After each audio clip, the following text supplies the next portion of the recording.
A normal week, I guess, leading up to the Olympics, we do this for 9 months of the training year, but we generally do about 3 training sessions a day. So that involves 2 sessions on the water, be anywhere from 60 minutes up to 2 hours on the water.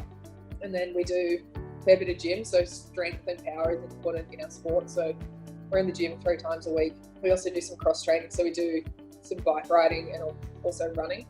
On top of that, we do Pilates. So Pilates is really important for us because we use our core and our glute teams to help stabilize the boat, but also connect our arms and legs. And on top of that, we fit in, physio, massage, meetings with our coaches, dietitians, sports psych, all those things. So it's pretty full on for us. So to fit in work, Murray's an architect, I'm a paramedic. I think it's really important to have something else on outside of sport, because sport does get quite intense. And if you're always, chasing your goals and if the session doesn't pan out the way you want, you can get frustrated.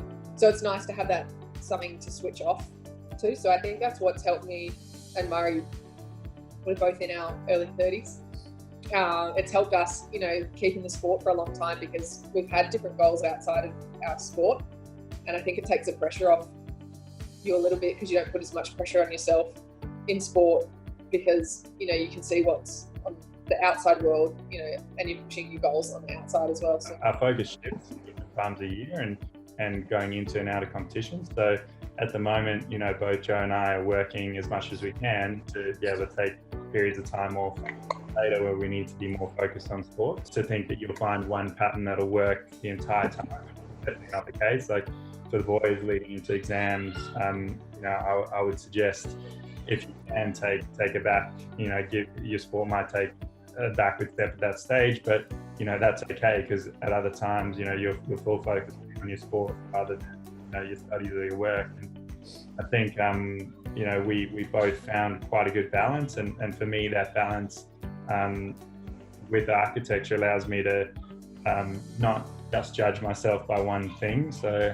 if I during times, particularly when I was a bit younger, when I was fully focused on my sport, I'd get off the water and have had a good or bad training session, and it would really stay with me for a long period of time. And so by the time you get ready to train in the afternoon, sometimes I'm still thinking about what I did the previous training session, or if that's not the case, I'm having a bit of a rest thinking about what I'm going to do in training in a couple of hours time. And while that's fine at certain points, I think at other points I found a lot of advantage in being able to focus completely on something else. And so when I train in the morning and then stop thinking about kayaking and go and work, it allows my brain to refresh, and it means that by the time I get back to training in the afternoon, I'm actually looking forward to training, and I haven't really been it hasn't occupied my entire brain for all the time. So I think Jo the same, at the moment it's Jo the paramedic, and there'll be a time for Jo the Olympian, and it allows me to be far more of a person by having multiple focus.